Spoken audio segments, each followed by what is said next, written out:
When I was 18, my life took a harsh turn.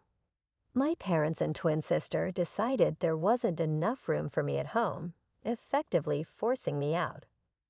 I spent the next several years grappling with instability, moving from makeshift living situations, including a tent, to getting by however I could. Despite these struggles, I managed to build a stable life and eventually bought my own house. Now at 26, just as I've established myself, my family, led by my sister who is expecting her fourth child, suddenly reappeared. They arrived unannounced at my doorstep, looking to move in. This is the same sister who had once advocated for my ouster, claiming our home was too small for both of us. Growing up, I constantly felt sidelined in favor of my sister. Our parents made no secret of their preference for a daughter. They even admitted they would have chosen not to have me if my sister hadn't been conceived. Throughout our childhood, she was the center of attention, her needs always coming first, from toys to clothes, while I received the bare minimum to keep up appearances. My sister has always exhibited narcissistic traits, likely a product of our parents' biased upbringing. She's been a continual source of distress for me, undermining me at every opportunity instead of providing the sibling support one might expect. This toxic family dynamic was somewhat mitigated by our grandfather, the only family member who saw through the unfair treatment. His passing when I was 15 removed the last bit of kindness I experienced at home. As teenagers, when my sister became pregnant, our parents married her off to her boyfriend and brought him into our already cramped home, leaving me without even a couch to sleep on. My father used the living room couch occasionally, so that wasn't an option either. With no alternatives and explicit instructions not to reach out to relatives, as that would expose our family's dysfunction, I was pushed out entirely. I ended up in a tent in our backyard, a solution that came about after the police mistakenly brought me back home following a brief stint of homelessness. This setup was a so-called reward for keeping quiet about my actual living conditions. Years of hardship and determination led me to a better place both physically and emotionally. Now, as my family attempts to encroach on the life I've painstakingly built, I find myself at a crossroads, contemplating how to handle their unexpected and unwelcome return. They offered me a place to live in their backyard on the condition that I clean it up first. I agreed, despite the area being in disarray, scattered with flour, sugar, and infested with rodents thriving on the mess. At one of the lowest points in my life, I saw this as an opportunity and quickly moved in, even though my sister seemed relieved to see me go, remarking on the lack of space for me at her place. No one cared to ask where I was heading. Cleaning and transforming the space into a livable area wasn't easy at first, especially dealing with the rodents that sought out this scattered food. However, I eventually settled in comfortably.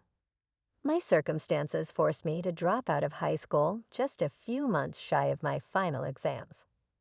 My friends advised me to stay in my parents' backyard and finish school, but I had already given up on that path. Instead, I focused on my job, relying solely on my earnings. Before long, I realized the need to enhance my skills for a better future. Growing up, my father was a service technician, and I often played with his tools instead of toys, helping him with various household repairs. This early experience came in handy when I decided to invest in further education and secured a job at a car manufacturing plant.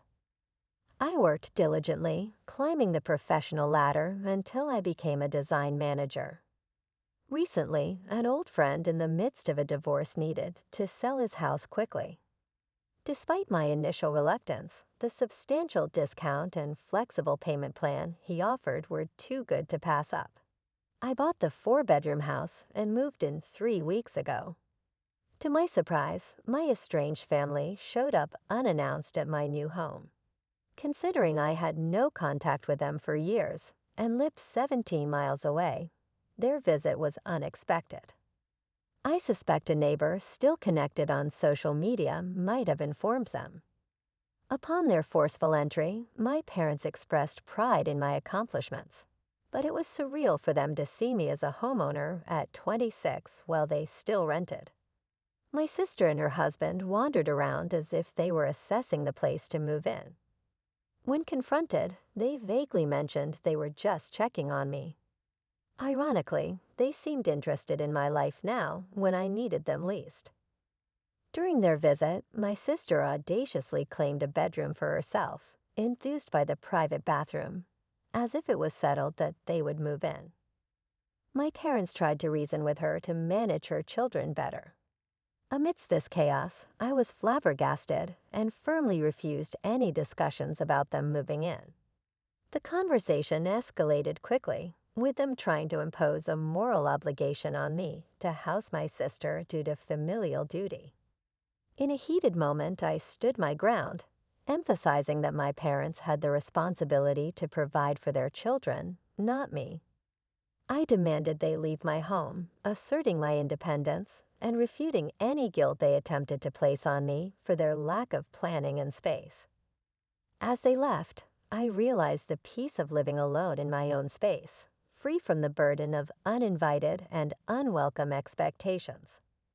Back then, my grandfather was fine with my cousin sleeping on the couch, but when I asked for a similar favor, he denied it and kicked me out.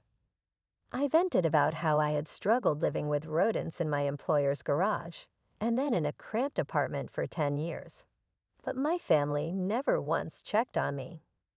As I recounted my hardships, my mother began to cry and tried to hug me, but I stopped her and insisted they leave. My father told me to toughen up, reminding me of his own hard times, suggesting I had plenty of space in my big house since I was single.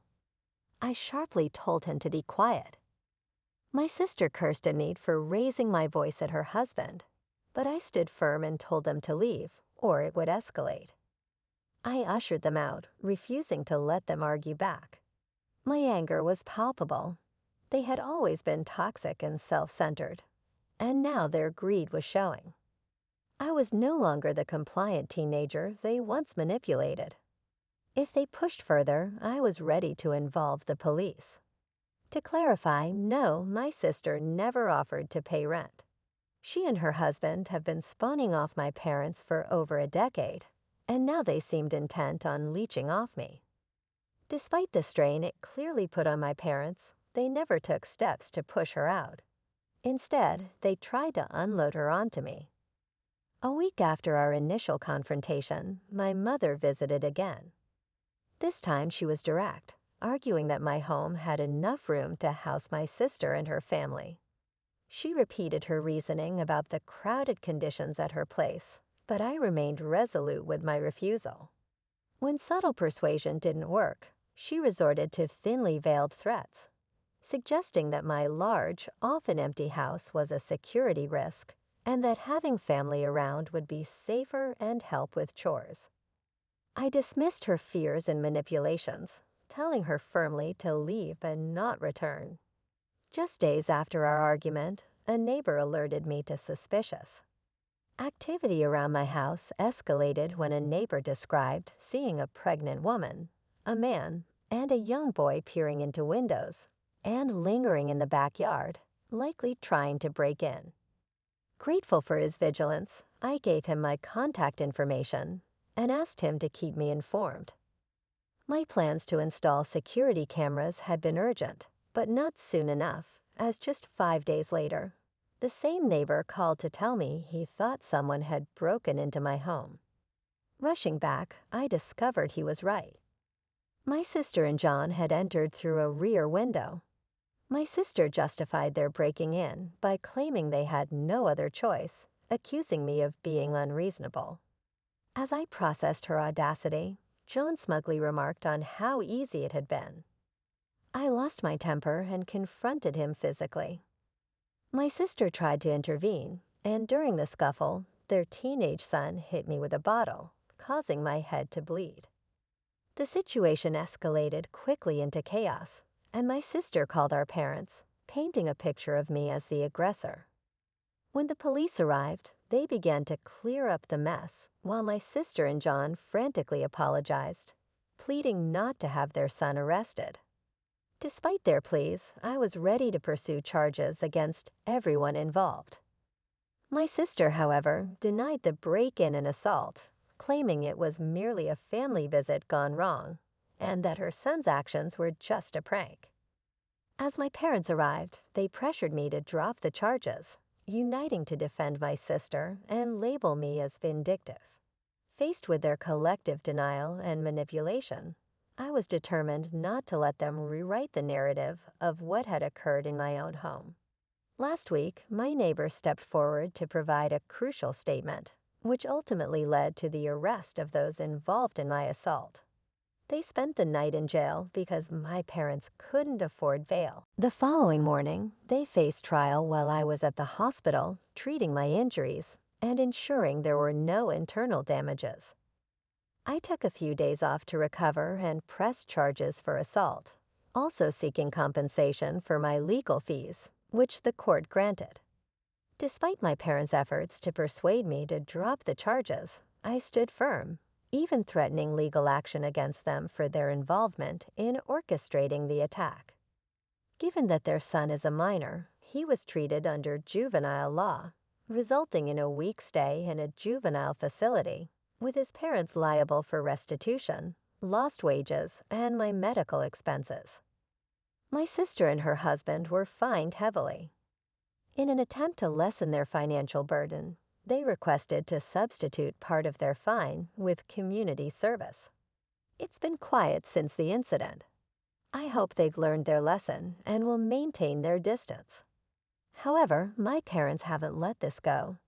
Just yesterday, they showed up at my doorstep after persistently waiting outside for an hour. I reluctantly let them in. They pleaded for my help, but when it became clear they were asking on behalf of my sister, I refused to be involved. They then revealed their real motive. They were aging, their home was deteriorating, and they wanted to move in with me, expecting me to take them in out of duty. I confronted them about their lack of responsibility as parents. They mentioned handing their house over to my sister, seeing it as another tactic to impose on me. They even suggested she could pay rent to stay in my house, which I could use toward my mortgage. I firmly declined, stating that my sister needs to manage her own financial challenges without my involvement.